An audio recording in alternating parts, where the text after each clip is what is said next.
My name is Professor Ngulube, chairperson of the Zambia Women Parliamentary Caucus. And I really think that cyberbullying has had a devastating and a negative impact on the progress of women, especially in leadership. Hey everybody, it's your girl Salma Sky. Cyberbullying to me is shameful, non-progressive, and it's something that must stop. So do your bit and kill it. Cyberbullying of women is destructive and disruptive. Cyberbullying of women is inhumane. Cyberbullying of women is psychological abuse.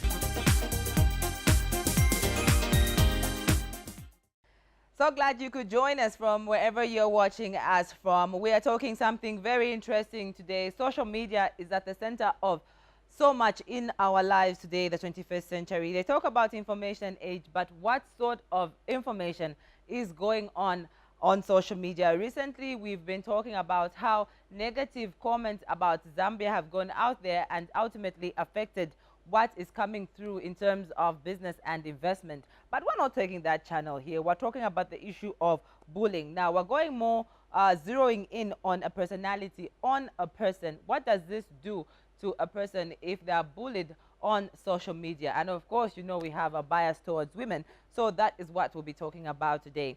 Be part of our conversation by going to our Facebook page, Woman360, like it and give us your thoughts.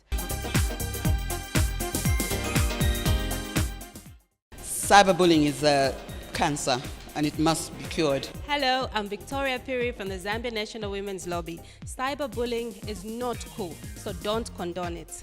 Cyberbullying of women is a practice that needs to end. My name is Judy from Zambia National Women's Lobby. Cyberbullying is evil.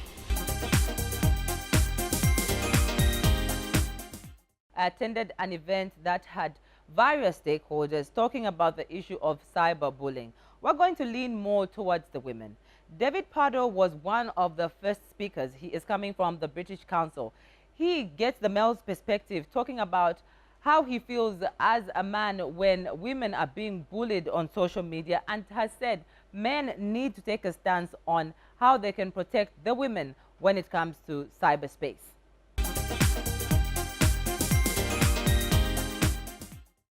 Tragically, also in the UK 2 years ago, Joe Cox, MP, who was very vocal about immigrants' issues and migrants' rights, was tragically murdered while she was attending her constituents in a constituency surgery in Batley and Spen in Yorkshire. She was murdered by a far-right activist who had been very active on social media and been following a lot of hate groups that were very active on social media. So that is where these things can lead. It really is that serious. So we come back to, why I'm standing here. So I see things on social media. They may not be directed at me or even people I know, but I see them directed at women leaders. I have a duty to call that out. I shouldn't just look the other way. So I want to send a message really to people like myself who may be active in that space. We have a duty, an obligation, in solidarity with our sisters, to call it out, to challenge it whenever we see it. So we have a big role to play in countering cyberbullying of women in politics.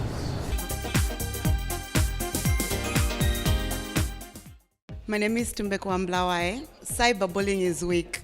My name is Whitney Mulovela. Cyberbullying is intimidating women on social media platforms. I'm Linda Kasonde, a lawyer, civil society activist. Cyberbullying is unacceptable, should not be tolerated, and must be punished. My name is Francesca Piribanda, and I think that cyberbullying of women is demeaning, it is shameful, and it should not be tolerated.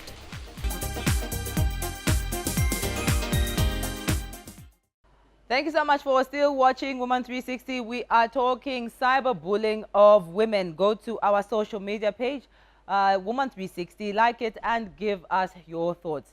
One of the main speakers was Minister of Higher Education, Ngulube, who actually attests to the fact that she has been cyberbullied for so long that she's grown, thick-skinned. She gives examples of how different issues are looked at when it comes to men and women on social media. She goes into the issue of political leaders in terms of women leaders, and how this can also actually make young women who want to get into the political career, who want to be women leaders, refrain from such because social media paints them in such a manner. She also gets into the mainstream media of newspapers, radio and TV, and how women are portrayed there, and just how a single comment can actually make everything different for a woman in the public eye.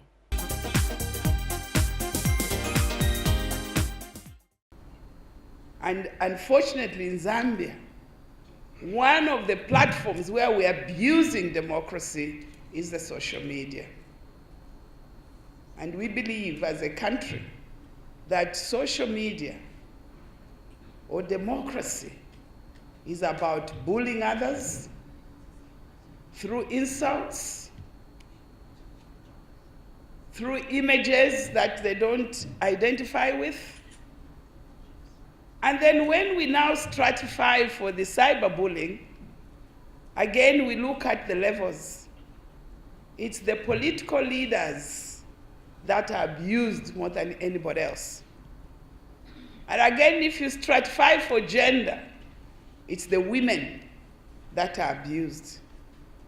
And all of us seated in this room have been victims of cyberbullying one way or another. As out of interest, I've always been watching not only the social media, but even the press, the print media and the electronic media. If, for example, you do something good, for example, I announced to the country as Professor Ngulube, this year we have given 4,700 scholarships to skills development. And we have given 13,000 scholarships to universities. First of all, it will not be a headline. It will be something at the back, if not near sports.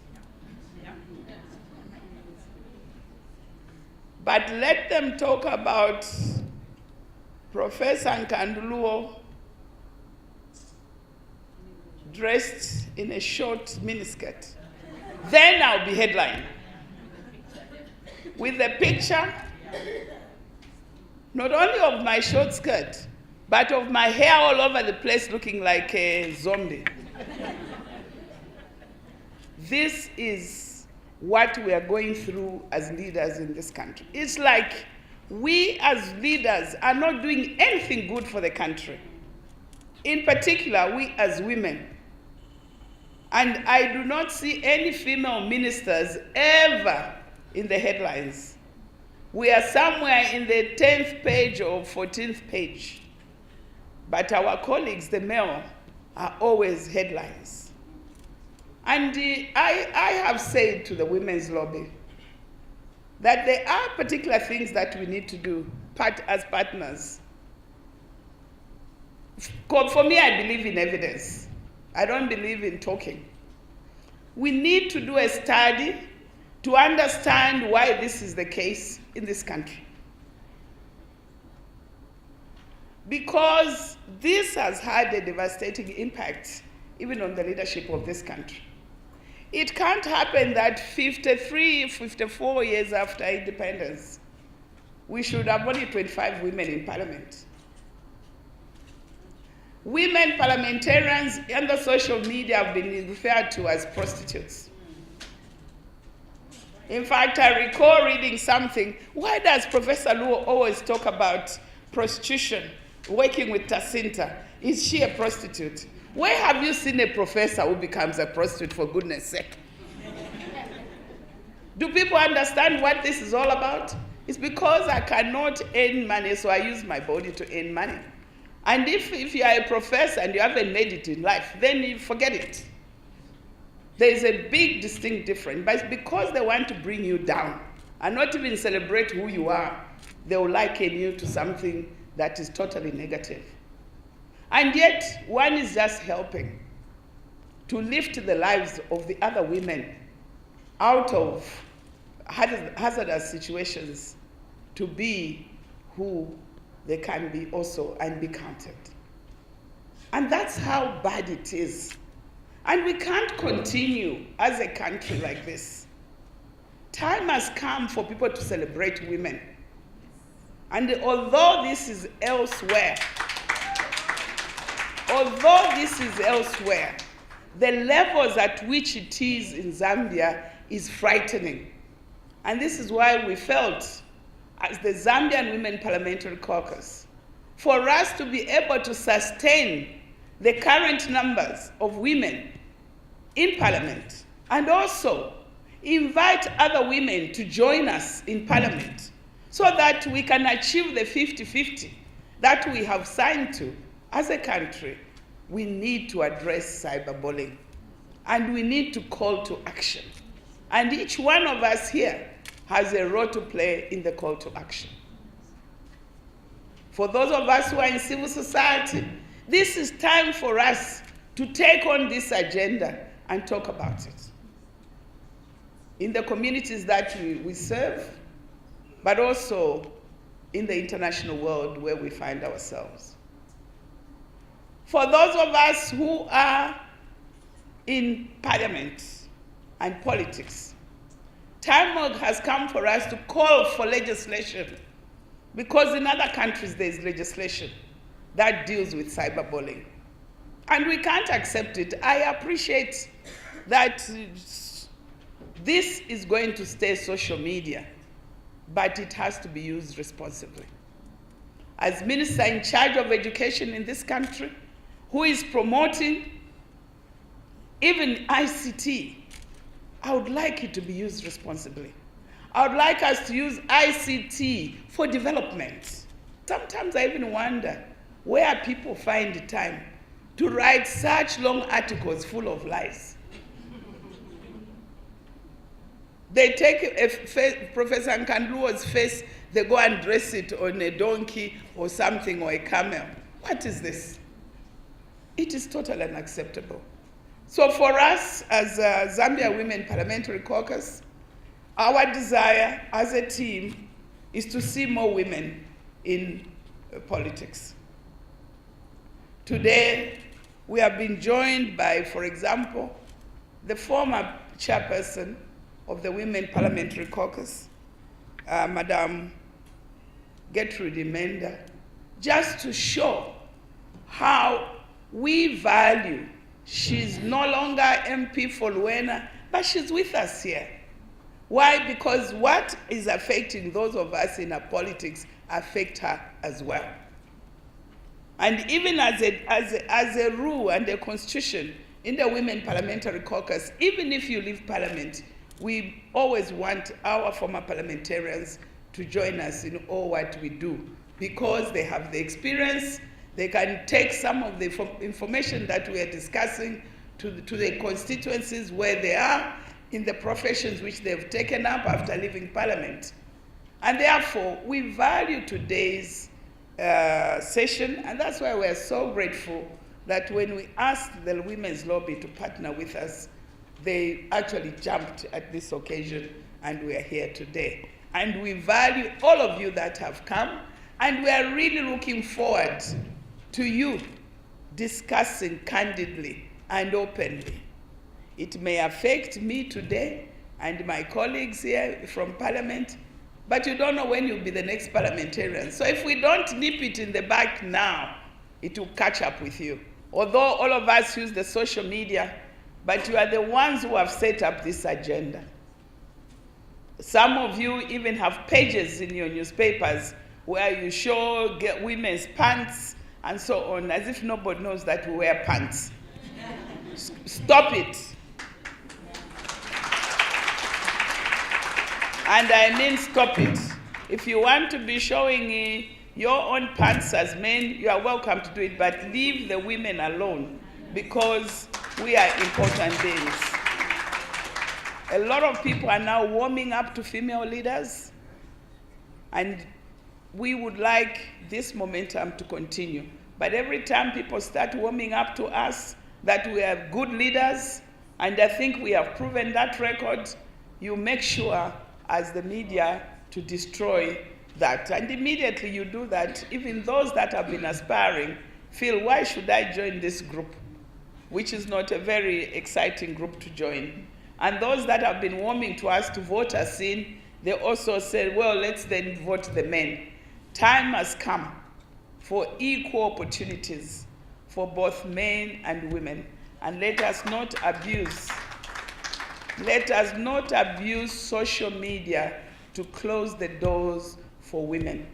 Women of Zambia would like to stand up and be counted.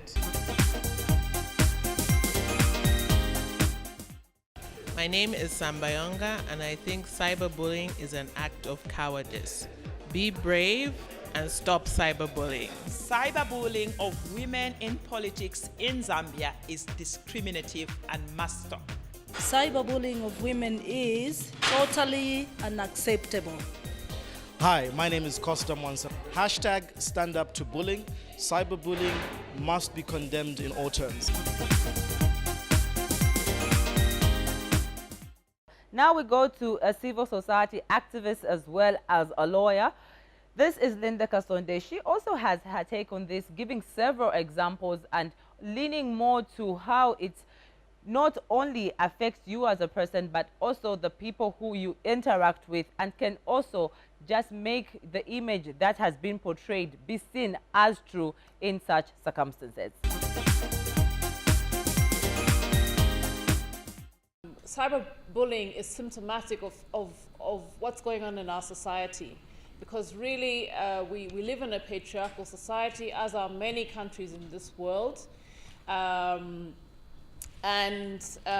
think what makes cyberbullying particularly much more dangerous is that because people feel that they're anonymous, they feel that they can say things on social media that they wouldn't be able to say to your face, terrible things. And it really dehumanizes not just the victims, but also the person, the perpetrators. Mrs.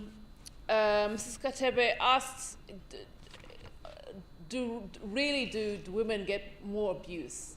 And just as an example, in the US, the last US presidential election, Hillary Clinton received 3 times more online abuse than her male colleagues. So there's actually statistics. And I don't think Zambia is particularly unique. I'm sure if anybody did a study in Zambia, you'd find pretty much the same sort of thing. The Honourable Minister also mentioned the Interparliamentary Union. And in 2016, the IPU did a study on women in Parliament. And according to that study, women make only 23.3% of parliamentarians worldwide. And under that study, it showed that 40% of female MPs have received threats of abduction and sexual and physical violence, including threats to their children. And more than a fifth of female MPs said that they had experienced at least one act of sexual violence. And 80% of them had said they experienced hostile behavior that caused them to fear for their physical safety. Mr. Pardo mentioned the case of Joe Cox. That's just one example of something that has ended very badly, in death, in fact. And so these are very serious issues that we need to address. In terms of cyberbullying, as I mentioned, I myself have been a victim. And I think that it is important to address it, but also to do so in a manner that does not curb people's rights to privacy and freedom of expression. So there must be a way of doing it in a way that does not create a harm in itself. And and cause people to be censured where they shouldn't. Only real cases of abuse should be tackled. Also, I think it's important that we need male champions to celebrate this cause. I mentioned a social media campaign that civil society had done on sexual bullying. And I recall that we received a lot of support from, for example, Honorable Vincent Mwale, who was keen to see that this vice is curbed. But this is something that we can't just take ownership, or we do need to take ownership as women, but we can't change without the men. Cyberbullying is criminal. My name is Tamika. Cyberbullying for women is derogatory and threatening to women, especially women in leadership and politics. Cyberbullying is so crazy. Cyberbullying of women strips them of their worth and dignity.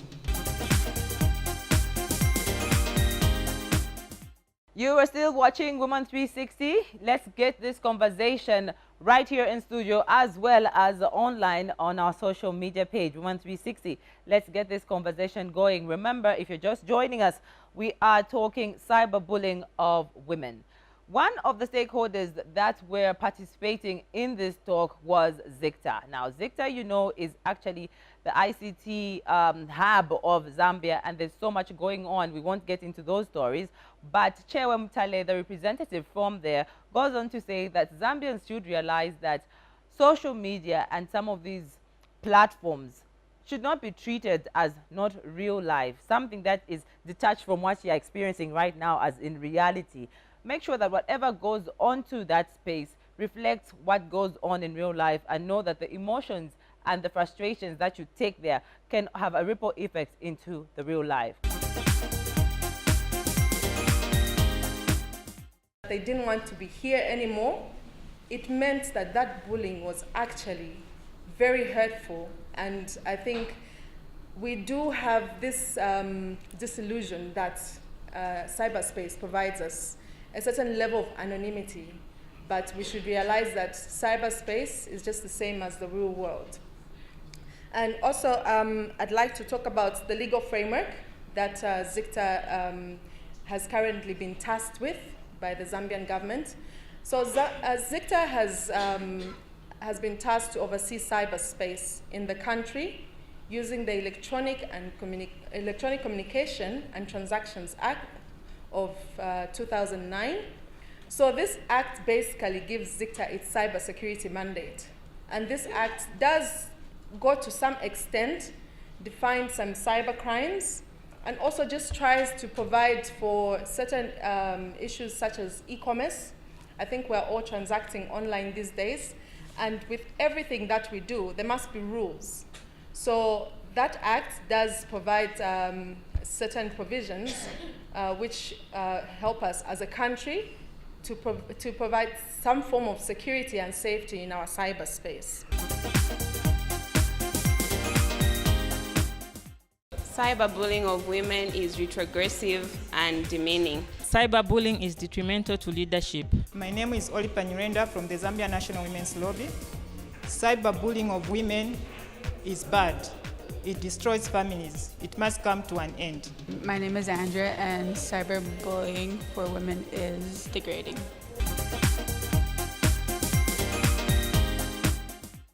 That is where we wrap up the show for today. Thank you so much for having stayed with us. Join us again 19:30 next week on Sunday for more information of the woman. On behalf of the entire production crew, I'm Judy Ngulube.